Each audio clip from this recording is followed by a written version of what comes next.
All right, welcome back. We're going over the Ultimates again. Ultimates issue 13, last issue, we rebranded.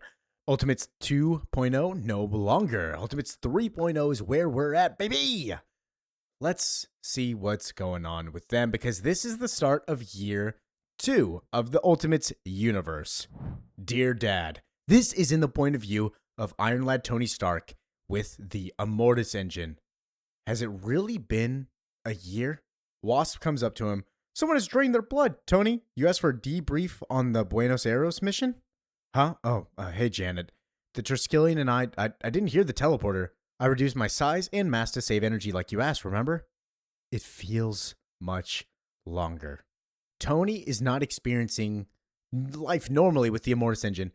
He's in different places at once. He talks to him. I died, Dad. I died. And then I came back. It took dying to get it, but I do now. I got it. Fixing the world is easier said than done. He completely ignores Janet, basically, because right now he's on a mission to save the world with the Ultimates 3.0 model. The third time is lucky. Failure is what comes before success, right? What I learned, what we realized, we were still looking at the past for inspiration, symbols, methods, even names. These kids are running into what seems like an underground unit, and who's there but Captain America and America Chavez looking to recruit them, inspire them. We've done with that now. We can no longer be slaves to a stolen past. What was lost is lost forever. From now on, we look to the future for inspiration. That means we have to continually define ourselves for ourselves. We have to answer the question everyone is asking. Who are the Ultimates? People give them different answers. Heroes, terrorists, freedom fighters, badasses. Well, the Ultimates is not a team or a league or a corporation. The Ultimates is not just a network or an army. You are the Ultimates. Everyone. They stole your future. Do you want it back? The Ultimates is a movement. They're looking to get the people opinion. They want everybody to help them and want them to unify with them, showing them that they're not freedom fighters fighting for a lost cause. They're actually a movement looking to change things.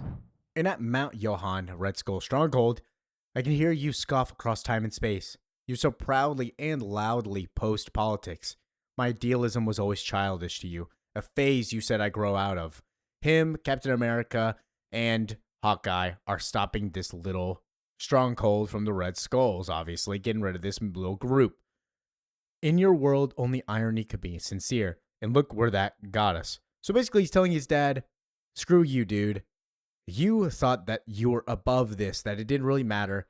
But I'm telling you, this is what I'm doing. And I'm not growing out of it. But I do understand that there are lessons to be learned or relearned. Lessons from your generation forgot. Luckily, we found some good teachers, men of conviction, men who know what it is to stand for and against something. Talking about Captain America from a time previous, as he burns Mein Kampf. Your time in the Red Skulls ends here one way or the other. You will not stop until every Red Skull is dead, imprisoned, or rehabilitated. This entire organization is rotten and coming to an end. That's not a threat, it's a fact. The skulls you wear may as well be targets. Do you understand? And they don't. They just say, rah, rah, rah, rah, rah, rah. We can't just burn their flags, raid their fortresses, confiscate their resources. We have to give them something to believe in. And that's a good point. This guy says, well, I was nobody before I came here. I don't want to be a nobody again. So if I'm not that, what am I? And that's what it is. These people, some of them aren't just bad people. Some of them just don't have anywhere to go and they don't know what to do. So that's another way they're going to try to get people to join the Ultimates, to make a place worth belonging. We're inviting new ways to connect to each other, find and exchange information and ideas. We're building a new sincerity. And they built an application, an app phone. You see Spotify, you see a weird Netflix. I think that's cool. Got a weird Facebook looking one. Making the Ultimates network where people can talk and the truth is actually on there. Traditional media will never tell you our side of the story. The council controls all sources of information, television, newspapers, radios, internet, so we built our own. It's true that the old information systems, the ones you helped build, spread lies much better than truth. But that isn't some immutable law. It was a design choice. We are making different choices. Picture it. Instead of consumption and control, our reimagined communities are designed to maximize human flourishing and cooperation, strengthen connection, educate, organize. This is designed to get everybody together, everybody on the same page, and spread the correct stuff. Hello, everyone. Thank you for coming to the virtual teach-in. I'm Tony Stark, member of the Ultimates.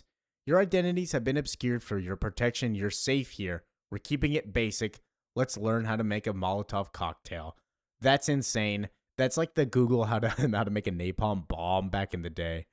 It's always been a little over a month. I can see the difference, though. People are actually wanting to join. People are wanting in. And then Human Torch comes in. Jim Hammond. Tony, I'm ready. Are you sure, Mr. Hammond? We might need some more time. That's your problem, Tony. Too much thinking, not enough doing.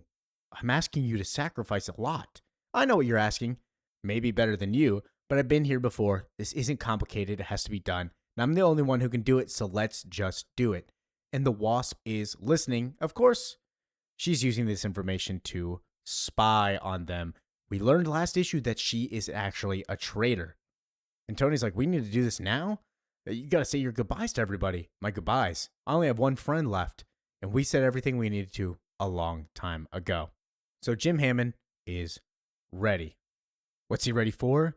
We do not know yet. We'll get into that later. But just remember this for the future. But Jim Hammond says that he wants them to tell the truth. I want to start the fire. And he sends him on a mission. Maybe a mission through time, and zaps him away. We look at She-Hulk's island. Regiments of fanatically devoted soldiers, 4 mortal weapons rotating in and out to deal with local megafauna, and an armory of advanced gamma-powered weaponry, some of the most dangerous and destructive on the planet. But they do not belong here. She-Hulk and Iron Man plan to take them out. They do not know the island as I do. I know, this is my fault for getting you into this. You were right from the beginning, I'm so sorry. We're going to fix it. Basically, he's cashing in on that promise that he made. As the island is taken over by Banner's little minions, She-Hulk threatens to take it back and kill Banner later. We see what Thor's up to. Tony goes and tries to talk to Thor. The gods make war on a scale you cannot imagine. 9 realms hanging in the balance. The fight for Midgard is but a minor skirmish. Kneel and beg all of you like Iron Lad. The gods no longer answer mortal prayers. Now you must answer your own. Basically said, hey, I'm busy. The gods are kind of an asshole, Dad. I doubt we'll see any more of Thor in the future.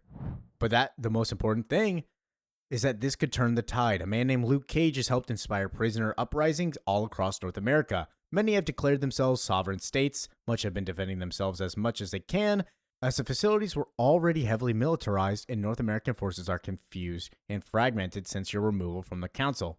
They're actually holding their own. So these little prisoners, or prisons I should say, are kind of their own little areas stopping bad guys. They've just been killing a bunch of people outside as Iron Man's like, hey, what's up? As he goes inside the prison and takes a little stroll, who does he see? That's Danny Rand. In each of these fragile new territories, Cage has instituted education and rehabilitation programs. It's still early, but they seem to be working. Hardened killers, violent racists, compulsive thieves, no one is beyond redemption, is given the right environment and tools. It turns out that locking away the problems your society creates isn't the same as solving them. This is what a revolution looks like. And I want to say this is by Denise Camp. He's not taking any hints right here. He's taking full jabs at society. Basically talking about all the things that he thinks is wrong with society. Some of them I agree with, some of them I don't. Either way, fire writing. Thank you, Denise Camp, for all you do. Amazing. Absolute Martian Manhunter. Best comic of the year 2025. Hopefully it keeps being the best comic. That was amazing. Tony goes on, this is how we build it. Luke Cage is leading the reformality in the prison. He knows what's up. After Cage, Charlie and Joanna, I realized we've been going about it the wrong ways. Heroes aren't born or made. They rise up from the people from the struggle. And Luke tells them, over the next months, we will teach you, train you. Each of you has proven yourself a hero 100 times over. This program is not about teaching you to be a hero. It's about giving you the tools to succeed in using the new powers and abilities for the movement. Our prisons are overflowing with political prisoners, community leaders, dangerous to the people. Basically, they're heroes, in other words. It's not that the maker lists the marks them the heroes, it's their actions. So essentially, these people are not Spider-Man. These people are not big name superhero comic book that we were talking about in Main 616 that the maker brought over with them to take out. These people just disrupted the flow of things, so they got the slammer. And so with that comes change. They can help people, so they will help people. But this time, rather than throwing them into the deep water and hoping they figure out how to swim before they drown, that works on some people, and some people it doesn't. That's what they realize. Everybody is different. Captain America's on combat strategy and tactics. Doom is on science and theory. Luke Cage teaches civics and politics. And when I have time, I come in and answer some questions. And they ask, why are we called the Ultimates? I've been thinking about how to fix the world since I was 5. The name was one of the first things I came up with, which is pretty cute. Of course, we don't have a lot of time, but prisons have always had a strange relationship to time. Inside these walls, time passes much faster than it does in the outside world, a ratio of 6-1. I got the idea from the maker's city. Basically, this is how we're going to build an army helping out the Ultimates whenever the time comes. These people are getting 6-1 amount of training. For every 1 month that passes, 6 months passes. And we have 5 months remaining, I believe. We have a time machine. It's time to really use it. As we see all of the versions of Tony say, gotta go, I have some other missions to be continued. All of them are doing different things at the same time. We're going to change everything, Dad. We're turning your prisons into schools. We're turning your convicts into superheroes. We're pushing things to the very limit of what's possible. As he goes up to the watchtower, and a bunch of Iron Men walk out. When the city opens, if you're still alive, I wonder if you'll even recognize the place. This whole breaking oneself down to isolated moments isn't easy. The mind's easy to fragment, but damn if it isn't effective. Next time, I think I'll try 9 or 10 at once. Basically, splitting the consciousness up using the time machine, sending all of them to do different things. It's not cloning, it's just using time remnants. And who else sees it besides the Wasp? 5 months remain. Thank you for listening, watching, enjoying. Peace out.